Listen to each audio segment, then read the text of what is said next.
So with further reveals for Diablo 4's first expansion, the Vessel of Hatred, we finally got an official reveal of the mercenary system coming with this first expansion. Now officially, we only got a small amount of information for the system, but there was a ton of leaks we received months and months ago that expands on what we're going to be getting with this system. Now the official description of the system is discover and recruit new mercenaries to join you on your quest. These powerful allies fight alongside you, grow in power as they progress, and help you in combat with unique abilities. And follower or mercenary systems have been something that many of the Diablo games have had. Diablo 2 had mercenaries and Diablo 3 had followers, which were updated at various points throughout those games. And it seems like they're trying to take the best of those systems and add it into Diablo 4's mercenaries. And we did get an image showing 4 of the different mercenaries we're going to be able to get, but I do think going through these leaks, we're actually going to be able to put a name to these mercenaries that were officially revealed, and also look into some additional mercenaries that we haven't even gotten screenshots of. Now, I think the best place to start with all of these leaks is actually going over all of the different mercenaries we could find in these leaked files. Now, in one of the sections, we actually have a handful of mercenaries listed out. So we have the Shield Bearer, we have the Berserker Crone, we have the Cursed Child, we have the Bounty Hunter, we have the Scholar, and we have the Maiden and Mongrel. And those are all the mercenaries specifically listed under mercenary class. But when we go deeper into the files, we also have a section that lists all of the mercenaries as crafters as well. Now, I'm not exactly sure what this is meaning. My best guess is that you're going to be able to craft gear for the different mercenaries, and that's why they're all also listed as crafters, because we do also see in the files that these mercenaries are at least going to be able to equip different weapons. Now, what's interesting is that when looking under crafters, there was all the mercenaries we just went over, but there's also a mercenary thief. Now, I think what probably happened here is that all of the mercenaries weren't done at the point that these files were data mined or obtained, because these files were actually obtained like 9 months ago now, and they were from an internal test at Blizzard, so just developers testing different things. So these files absolutely would not have all of the information in them. They absolutely would not have everything completed. They wouldn't even have all the systems implemented at this point. And when the expansion is actually released, these files will be like a year old. So most likely they just had a piece of the thief implemented, but didn't have it fully implemented. So right now I'm going off of the information that we are going to have a Shield Bearer, Berserker Crone, Maiden and Mongrel, Cursed Child, Bounty Hunter, Scholar, and Thief. So that's currently 7 different possible mercenaries. Now, when we go back and look at the official image we got, it seems like the 4 shown in that are actually in this list as well. We have Shield Bearer, which is the guy in the middle with the absolutely massive shield. We have the Cursed Child, which seems to be a child cursed by demons in some way that also is just creating fire from their hand. That is also reinforced with some of the files where we get to take a look at some of the abilities for mercenaries. And the Cursed Child does have a bunch of fire-focused abilities, like one of them being Firestorm. Then we have a Berserker Crone, which seems to be the old lady. Crone is obviously described as an ugly old lady, and this definitely seems to be a Berserker Crone. She's dual-wielding weapons. But the 4th one gets a little bit more confusing. Now, presumably the 4th one with the bow is just the Bounty Hunter, because none of the other mercenaries in this file seem to fit for this guy with the bow. I guess it could be Thief, but that doesn't really seem to be what it is. So presumably that's the Bounty Hunter. But as mentioned, we also have some additional mercenaries in the file, first being Maiden and Mongrel, and this seems to be some maiden with a dog, because Mongrel is used to describe certain dogs, so this would be some lady and a dog, so you would kind of be getting 2 followers with that. Then we also have Scholar, which is also pretty interesting. It's probably going to be some type of caster, but my first idea when reading that would be more of a supportive caster, or something I thought when I read that was maybe more of a caster using more like heraldic magic. When you see some of the heraldic spell work, it's more like purple and yellow. During the main campaign, we get to see some doors blocked off by heraldic magic. Lorath also uses some different spells as well, so that's my first idea with the Scholar. And then Thief would probably just be something much more akin to a rogue.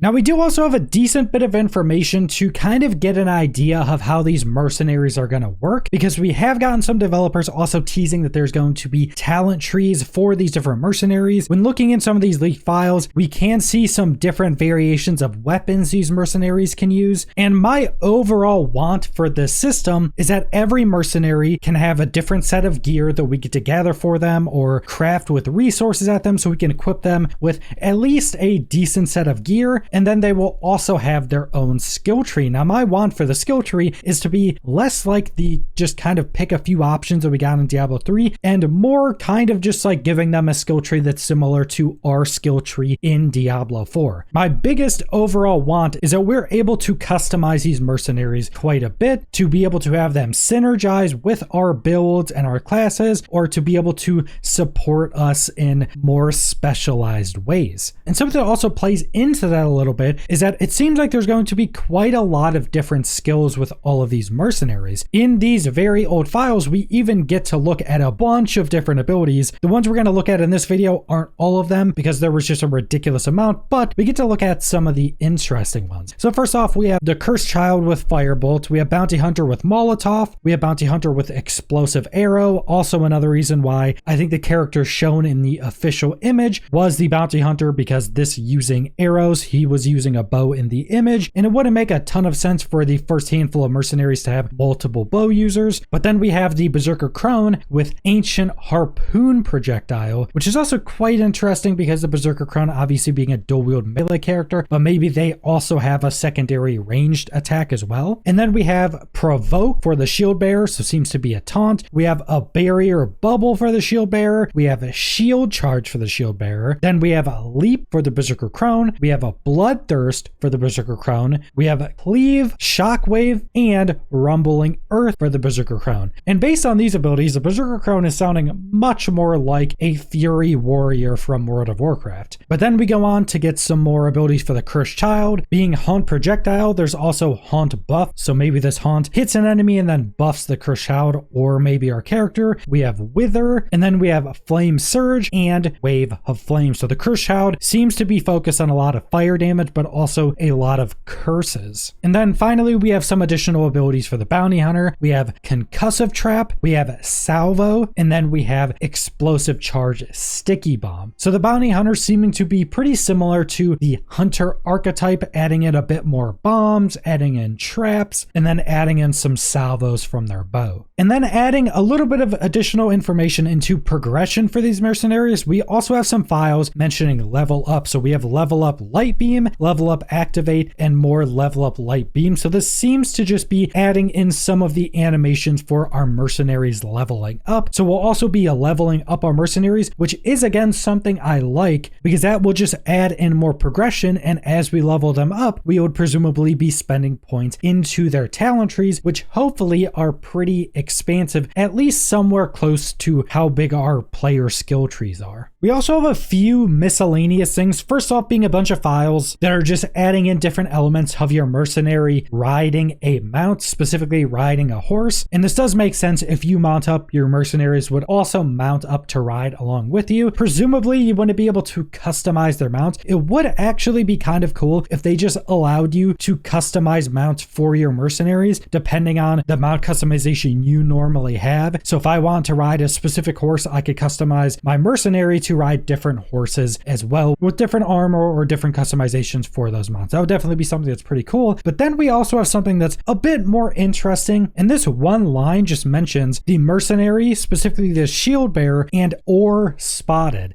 Now there's two different thoughts when seeing this. First one either being that your mercenaries will kind of give you voice lines if they maybe spot or spot flowers, or maybe if they see like a mini boss, they'll have a voice line with that as well, kind of just helping you out a little bit. Or maybe there's some element where your mercenaries will be able to gather for you. Maybe you'd be able to turn on some option that just causes your mercenaries to go gather for you when not in combat. That could actually be something that's pretty cool and very helpful as well. But that's not all, because I've left out what's one of the most interesting parts of this system, and that is a mercenary hideout, because we have a bunch of different parts in these files mentioning a mercenary hideout. First off, we have mercenary hideout for all of the different mercenaries, and they're specifically labeled as the different mercenaries for hire, member, which would make sense, so you hire one to come with you, but then also labeled as profession. And I'm not exactly sure what profession is, but it comes up a bunch of different times in the files. Now, my first couple thoughts with what could be a profession for the mercenaries, maybe they're also some type of different crafters. Like maybe in the hideout, they're doubling the mercenaries as also different vendors or crafters. Maybe one mercenary would also be the person you talk to be the blacksmith, or maybe one person you talk to would also be the person you go craft elixirs at. Or the other option that I think is more probable is that there will be different professions, they call them, or that would be kind of different specs for your mercenaries. So maybe this mercenary has multiple different professions you can go into that gives them access to different abilities, or maybe puts them in a different kind of stance or mode, but absolutely not sure on anything around mercenary professions. That's one of the things that I pretty much have no clue on how that's actually going to work or what that's meaning. But when it comes more to the hideout, it does seem like this is going to be a pretty fleshed out area. There are different files mentioning all your different mercenaries and mentioning other NPCs having different voice lines from the hideout, having different like stances or idle positions or walk around animations to make it obviously much more lively. There's going to be a bunch of NPCs in your mercenaries kind of walking around seeming like this is where they kind of live, or this is their hideout, so they would be acting like actual humans when there. And then we also have a mention of a mercenary hideout two-way portal, so there would obviously be a portal to go there and to come back from there, so it kind of work like a town in that way. But a mercenary hideout is just super interesting. You unlock this hideout where all of your mercenaries go. That hideout would also be used in the future if they were to add new mercenaries. Hopefully they also have all of the different amenities you find in towns. Hopefully there's stashes, hopefully there's the crafters, the blacksmith, so you can do everything in your mercenary hideout if you want to do that as well. And I didn't find this in any of the files specifically, but I'm hoping the hideout is also a social hub. That would make sense because then that would just allow them to also add in all of those amenities, but allow players to still see each other. So that could be a really cool way to have a kind of hangout spot for all the players and all of your mercenaries with all the amenities there. There could just be a really cool spot within the new expansion.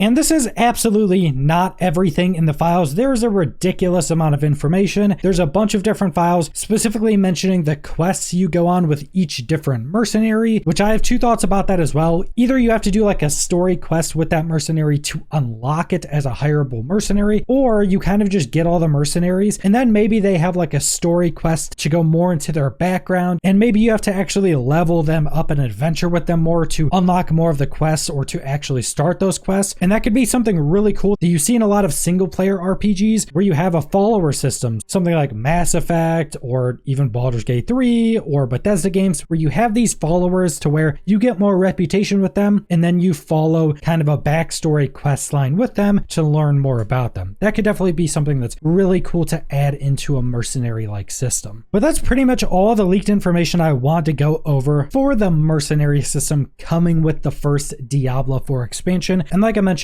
I hope these are heavily customizable, because going from Diablo 2, going into updates with Diablo 2 and expansions, going into Diablo 3, and then going into the expansions and the seasons, these type of systems have changed a lot. Specifically when looking at Diablo 3, the follower system started where you could just equip a couple items and then you had like 3 or 4 different options for talents or abilities for your mercenaries. But then in later seasons, you were actually able to equip your mercenaries with full sets of gear. They also added a new modifier onto legendary gear, where if that legendary piece had a specific modifier on it, you could equip it on your follower and you would also get that legendary effect on your character. So they could expand this mercenary system to some ridiculous degree to allow tons of customization to your mercenary that would also affect your character. So there's a ton they could do with this system. And I do think this is a really smart system to add in the first expansion because it is something that has such a long history in the Diablo franchise. But that's all I want to go over, so thanks for watching.